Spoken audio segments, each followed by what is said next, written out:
मत्स्य द्वादशी व्रत के फल तथा महिमा का वर्णन। दुर्वासा ऋषि कहते हैं, हे सत्य तपा, मैं मत्स्य द्वादशी व्रत के पवित्र फल बताता हूँ, सुनो। उत्तम व्रत का पालन करने वाले महाभाग, यदि मुझे अनेक हजार मुख मिल जाएं तथा ब्रह्मा की आयु जैसी लंबी आयु सुलभ हो जाए तो संभव है कि इस धर्म का फल किसी प्रकार बतला सकूं। ब्राह्मण फिर भी कुछ परिचय प्राप्त हो जाए, इस उद्देश्य से कहता हूं, सुनो। मुनि 43,20,000 वर्षों की एक चतुर्युगी होती है। ऐसे 71 युगों का एक मनवंतर होता है। 14 मनवंतरों का ब्रह्मा का एक दिन और इतनी ही संख्या की रात होती है। इस प्रकार 30 दिनों का एक मास और 12 महीनों का उनका एक वर्ष कहा गया है। ऐसे 100 वर्षों की ब्रह्मा की आयु मानी गई है। इसमें कोई संशय की बात नहीं। जो पुरुष उक्त विधान के अनुसार इस द्वादशी व्रत को करता है, वह ब्रह्मा जी के लोक में पहुंच जाता है और वह वहां तब तक रहता है जब तक ब्रह्मा की आयु समाप्त नहीं हो जाती। जब ब्रह्मा अपने शरीर का संवरण करने लगते हैं तो उसी क्षण उनके विग्रह में वह भी समा जाता है। पुनः ब्राह्मी सृष्टि आरंभ होने पर वह एक महान दिव्य पुरुष होता है। तपस्वी अथवा राजा का पद उसे प्राप्त होता है।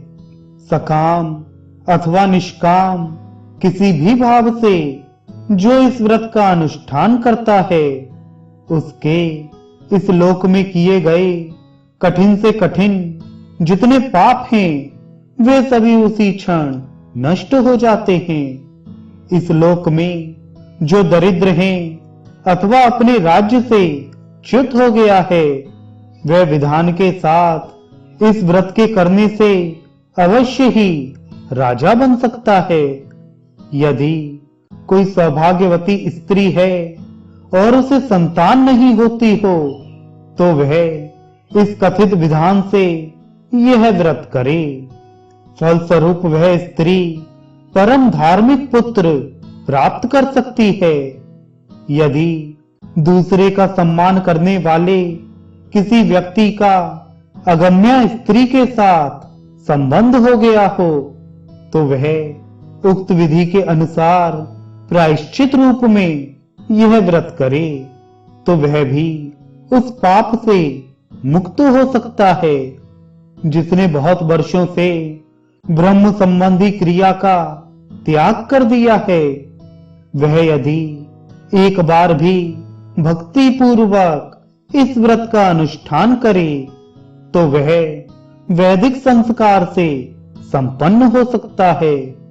महामुनि, इसके विषय में अब अधिक कहने से क्या प्रयोजन। इसकी तुलना करने वाला अन्य कोई भी व्रत नहीं है। ब्राह्मण अप्राप्य वस्तु को प्राप्य बनाने की जिसमें सामर्थ्य है, वैसी इस मत्स्य द्वादशी व्रत को निरंतर करे। जिस समय पृथ्वी पाताल में जलमग्न थी, उस समय उक्त विधान के अनुसार स्वयं उसने इस व्रत का अनुष्ठान किया था। तात, इस विषय में और कुछ विचार करना अनावश्यक है। जिसने दीक्षा नहीं ली है और जो नास्तिक है, उसे यह विधान बताना अवांछनीय है।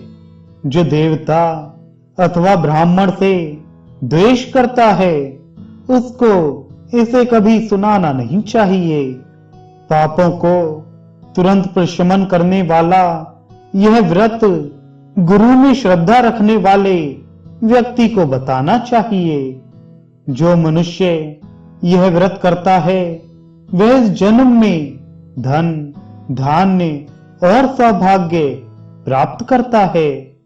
उसे अनेक प्रकार की श्रेष्ठ स्त्रियां प्राप्त होती हैं। यह उत्तम प्रसंग द्वादशी कल्प कहलाता है। जो इसे भक्ति पूर्वक सुनाता है अथवा स्वयं सुनता या पढ़ता है, वह संपूर्ण पापों से छूट जाता है।